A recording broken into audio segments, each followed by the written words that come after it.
ከምነግራችሁ በላይ ከፍቶ ይሄንን ቪዲዮ የምሰራው ዛሬ። ሰላም የልጅ ማኛ ነኝ።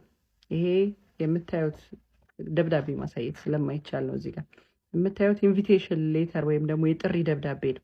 ከታላቁ አዲስ አበባ ዩኒቨርሲቲ ተነስቼ በዓለም አቀፍ ደረጃ የሚካሄዱ ዓመታዊ ጉባኤ ላይ ሀገሬን ኢትዮጵያን ወክዬ ጥናታዊ ጽሑፌን እንዳቀርብ 5 ሀገራት ጥሪ ቀርቦልኛል። ይሄ የአንድ ሴት ምሁር ጉዞ ብቻ ሳይሆን የአንድ ኢትዮጵያዊት ብርታትና የሴቶችን አቅም ለዓለም የማሳይበት መድረክ መጣ ማለት ነው።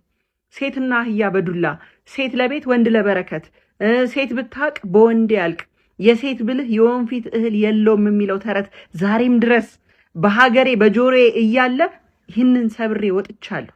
በሐሜት በስድብ ወይም ደግሞ እርቃን በመውጣት ሳይሆን በእውቀት በሀገር ፍቅርና በታሪክ በእምነት ክብር ዙሪያ በነፃ ያወቅኩትን ለትውልድ አሳውቂያለሁ። ታዲያ ስለ ሰላም የሚቆጠር ዋጋን ከፍያለሁ። ምስጋናን ፈልጌ ሳይሆን በጣም ያዘንኩበትን ነገር ልንገራችሁ። እዚሁ ቲክቶክ ላይ ብዙ ድርጅቶች ለሳቅ፣ ለፌዝ፣ ለዋዛ፣ ለፈዛዛ፣ ለጊዜያዊ ታይታ በሚሊዮኖች የሚቆጠሩ ገንዘቦችን ሲያፈሱ አይታችኋል። ለሀገር ዘላቂ ጥቅም ለማያመጡ ስራዎች በጠቅላላ በሩ ክፍት ነው። አዎ የኔ ጉዞ ለጭፈራ አይደለም፣ ለሳቅ አይደለም፣ ለዘፈን አይደለም። ይሄ ጉዞ ኢትዮጵያዊት ሴት ምሁር ዓለም አቀፍ መድረክ ላይ ያላትን አቅም የምታሳይበት፣ ሀገራችንን በእውቀት መድረክ ላይ ከፍ አድርጎ የሚያስጠራ ትልቅ ተልእኮ ነው። ሯጩ በሩጫው ተልእኮን እንደሚያሳካ ሁሉ ሀገራችንን በእውቀት መድረክ ላይ ከፍ አድርጌ የማስጠራት እድል መጣ። ታዲያ ለጭፈራ ያወጣችሁትን ያህል ለሀገር እውቀት፣ ለሴቶች ብርታት ኢንቨስት ለማድረግ ደብዳቤ ይዤ ቢሮአችሁ ስገኝ የነበረው መልስ እጅግ በጣም አሳፋሪ ነው።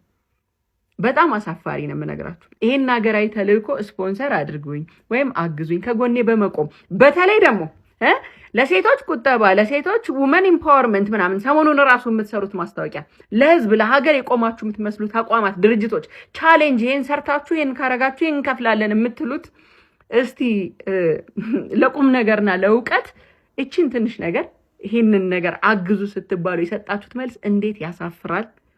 ይሄንን ሀገራዊ ተልእኮ ስፖንሰር ለማድረግ ከጎኔ ይቆማል ብላችሁ የምታስቡትን ድርጅት ከስር ሜንሽን አድርጉልኝ።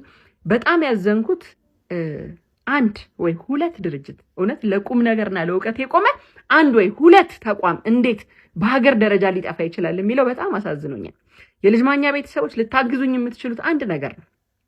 ወደ ቱኒዝ ሄዳለሁ። የመጀመሪያውን ትሪፕ በራሴ ስፖንሰር አድርጌ ራሴን፣ ሁለተኛውን ትሪፕ ወደ እንግሊዝ፣ ሶስተኛውን ትሪፕ ወደ ፊላደልፊያ አሜሪካ፣ አራተኛውን ወደ ጣሊያን እንሄዳለን። በዓለም አቀፍ መድረክ ላይ ኢትዮጵያን በትምህርት አስጠራታለሁ።